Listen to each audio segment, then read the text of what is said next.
If you have access to a Bible this morning, I invite you to turn with me to the First Testament book of Esther. Today we'll be exploring Esther chapter 3, verses 1 through 15, and the title of today's message is Breaking the Cycle. I'm convinced that in Esther chapter 3, we'll discover three ways in which sin can be passed on from one generation to the next. Now, these are not the only three ways, of course. These are simply the three ways that have been highlighted by the prophetic tradition of Israel in the narrative of Esther. But I pray you'll come to agree that by recognizing these common mechanisms of generationally transmitting offenses, pain, resentment, and unforgiveness, the prophets of Israel might help us to war against some common conduits of generational sin in our homes, in our families, in our communities and cultures, and even in our churches. This is Esther chapter 3, beginning in verse 1. After these things, King Ahasuerus, who we remember is the historical king Xerxes, promoted Haman, son of Hammedatha the Agagite, and advanced him, and set his seat above all the officials who were with him. And all the king's servants who were at the king's gate bowed down and did obeisance to Haman, for the king had so commanded concerning him. But Mordecai did not bow down, or do obeisance. Then the king's servants who were at the king's gate said to Mordecai, "Why do you disobey the king's command?" When they spoke to him day after day, and he would not listen to them. We'll continue later. The first conduit of generational sin identified by the prophetic writers of Esther is this: the modeling of disrespect. Why did Mordecai refuse to bow before Haman? Some readers of Esther have argued that Mordecai found it disrespectful to God to bow to any human being. Now, however pious that might sound, the truth of the First Testament is that the Israelites were never commanded not to bow to another human being. Abraham's example illustrates this truth. Genesis 23 verse 7 tells us that in making a treaty with the Hittite people, Abraham bowed down before them. Similarly, 1 Samuel tells us that soon-to-be King David bowed before his friend Jonathan. Only when bowing is involved in the worship of false gods does it have a negative connotation in the First Testament, and there's no evidence that the Persian kings saw themselves or anyone else as divine, nor does the text indicate that people were commanded to worship Haman. So the bowing here in Esther should not have been a problem for Mordecai, yet he would not do it. Why not? Others have tried to paint Mordecai as too proud or vain or self-righteous to bow to a person he saw as an equal. But as we observed last week, that kind of behavior seems inconsistent with the wise character of Mordecai that's been presented thus far in the story.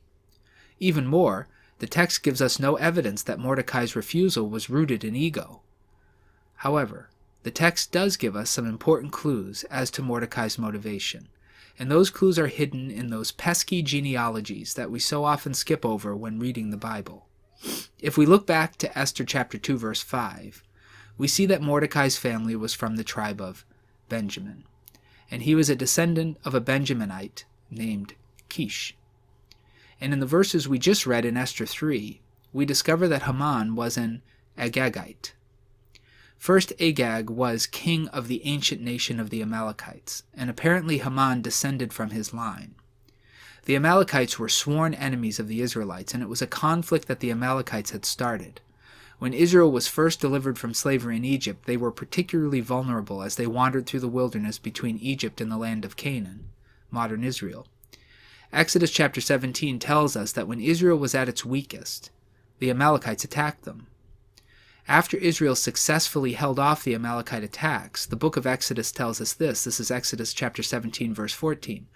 Then the Lord said to Moses, "Write this as a reminder in a book and recite it in the hearing of Joshua.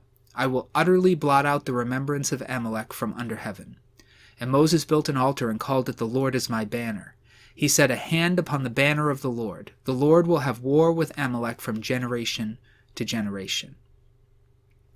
The Amalekites remained threats to the Israelites throughout the books of Exodus, Numbers, Deuteronomy, Joshua, and Judges. Eventually, in the book of 1 Samuel chapter 15, the Amalekites attacked Israel again when Saul was king. The prophet Samuel told King Saul to attack the Amalekites and to wipe them out completely as a fulfillment of God's promise in Exodus. Saul and his men won the battle, but Saul did not obey Samuel's words. Saul kept the best of the livestock of the Amalekites alive, and he spared the life of the Amalekites' king, Agag, and presumably his family. When Samuel saw what Saul had done, he chastised him, picked up a sword, and executed the Amalekite king himself. It was for this sin that God rejected Saul as king, eventually choosing David as his replacement. The name of the king that Saul spared was, again, Agag, and even more, Saul was the son of a man from the tribe of Benjamin named Kish. Saul and Mordecai were from the same family, and Haman was descended from a tribe of people who were the sworn enemies of Israel, and he was descended from the king of that nation who cost Saul the kingship of Israel. As wise as Mordecai may have been, as well tutored in the wisdom tradition of Israel, an offense had been passed down in his family line. No Benjaminite would ever bow before an Amalekite. And the Persian Empire of Esther's day was known to allow people to retain their ethnic identity while living in the empire, so Mordecai's refusal to bow because of his Israelite blood feud with the Amalekites might have been understandable to the Persians. Mordecai had been taught to pass down this offense, and his very identity as an Israelite of the tribe of Benjamin had been bound up in their violent past with the Amalekites. It would seem that Mordecai had become, in part, defined by his family's feud with the Amalekites, and this is no slight to Mordecai himself. In fact, most of Israelite history was defined by its hostility with non-Israelite, that is, Gentile nations. But we must be aware that the Apostle Paul in the New Testament epistle to the Ephesians taught that this very hostility, these very generational blood feuds, were part of what Jesus came to overcome. In Ephesians chapter 2, verses 14 to 18, Paul wrote the following, "For he, Jesus, is our peace. In his flesh he has made both groups into one, and has broken down the dividing wall, that is, the hostility between us. He has abolished the law with its commandments and ordinances, that he might create in himself one new humanity in place of the two, thus making peace, and might reconcile both groups to God in one body through the cross, thus putting to death that hostility through it. So he came and proclaimed peace to you who were far off, and peace to those who were near. For through him both of us have access in one Spirit to the Father." For Paul, Jesus came to tear down these walls of hostility, that Benjaminites and Amalekites, for instance, might become one people with joint access to God the Father by the one Spirit of God. As steeped in the wisdom tradition of Israel as Mordecai was, he was born long before Jesus. And even though the prophets of Israel seem to have recognized in their telling of the story of Esther the danger of passing on hate from one generation to another, they had not yet seen the hope of unity that we have seen clearly in Jesus. Mordecai had inherited his hatred for the Amalekites from his ancestors, and that hate gave birth to a refusal to bow to Haman despite the order of King Xerxes. And that refusal would precipitate a horrible outcome, not only for Mordecai, but for all of the Jewish people living in the Persian Empire. Hate and discord and offense is passed on when parents or national leaders or even pastors and church leaders model and justify disrespect of their adversaries before their children or their citizens or their parishioners. In this way, the sins of the parents truly do get delivered upon their children. If we're to break the cycle of generational sin, then we must break the cycle of disrespect and hate that has preceded us, no matter how justifiable it may have been. The first conduit for the passing on of sin that Esther's story illuminates is the modeling of disrespect, and the second is this, the spreading of dissent. Continue following along with me as I pick up reading in Esther 3, now in the second half of verse 4. And this was because Mordecai wouldn't bow, they told Haman, in order to see whether Mordecai's words would avail, for he had told them that he was a Jew. Now Mordecai had technically not disobeyed Haman, but King Xerxes. It was Xerxes, after all, who had commanded his officials to bow before Haman. But Mordecai's peers did not go to Xerxes to see whether Mordecai might be guilty of disobeying a royal decree, nor did they encourage Mordecai to speak with Haman. Mordecai's peers went straight to Haman with the dirt, and they were sure to mention that Mordecai's refusal to pay homage came from his Jewish heritage. Now Jesus taught in the New Testament, as we see evidenced in Matthew chapter 18, for example, that if two people have difficulty with each other, they should confront one another. However, nowhere in the First or New Testaments do we see the command to bring one person's gripe to another person on their behalf. We probably don't expect these officials to be wise according to the standards of Hebrew wisdom. Of course, they were Persian leaders, so who knows? Perhaps in Persia, telling Haman was an appropriate action to take. However, the wisdom tradition of Israel would have cautioned these officials not to bring this information to Haman themselves. Proverbs chapter 16, verse 28 instructs with these words, "A perverse person spreads strife, and a whisperer separates close friends." And Proverbs chapter 26, verse 20 advises, "For lack of wood the fire goes out, and where there is no whisperer, no gossiper, quarreling ceases." It does not appear in the text that Haman had noticed Mordecai's refusal to bow. It's quite possible that if these officials had not brought word of it to him, that he would never have discovered it. By keeping this information to themselves, they might have helped to avert an unnecessary and dangerous confrontation, but gossipers never believe such things. Gossipers carry other people's truths to places where those truths will do harm.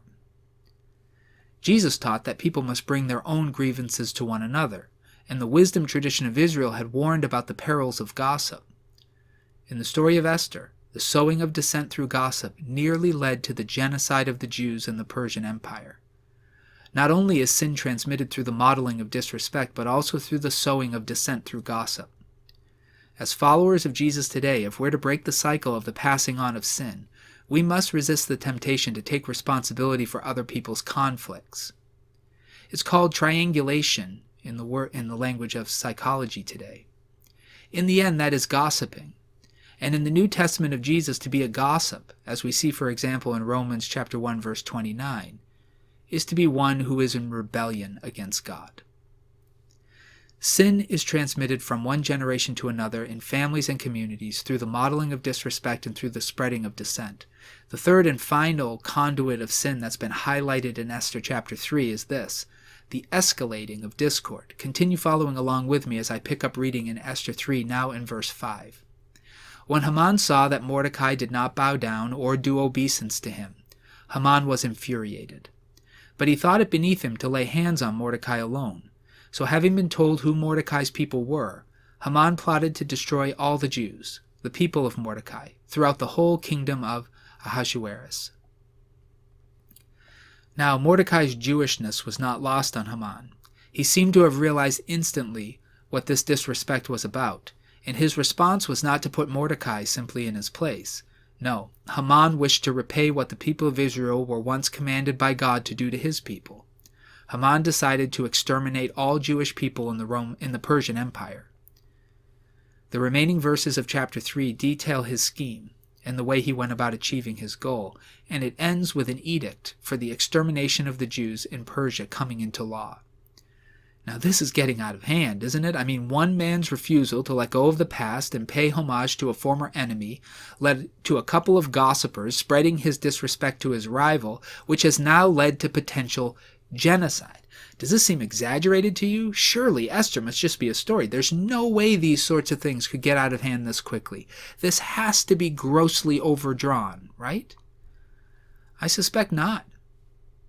In fact, I would say that the radical escalation of conflict that we see evidenced in the story of Esther is entirely consistent with human experience. History is littered with catastrophes that came from seemingly small and sometimes even misunderstood slights.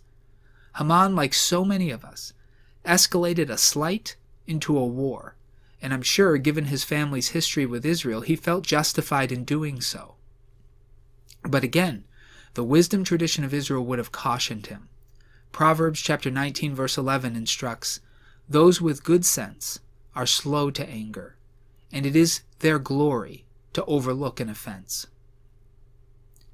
Mordecai's refusal to leave vengeance and justice in God's hands, two officials' refusal to keep a juicy bit of gossip to themselves, and Haman's inability to overlook Mordecai's folly came together to create a moment that bewildered all the citizens of the city of Susa, according to Esther chapter 3, verse 15. A law was enacted that would lead to the total annihilation of the Jewish people in Persia. We must learn from this horrible cycle by warring against the conduits by which sin and foolishness are transmitted from one person to another. No matter how deep our hurts or how long-standing our feuds, we must refuse to model disrespect before those who look up to us. We must model forgiveness and grace, not resentment and unforgiveness and spite. No matter how upsetting we find a quarrel to be, if it is not our quarrel, we must war against the temptation to carry information from one party to another. Gossipers are the bearers of other people's shame. Jesus and his apostles would have us empower those in conflict to speak to one another.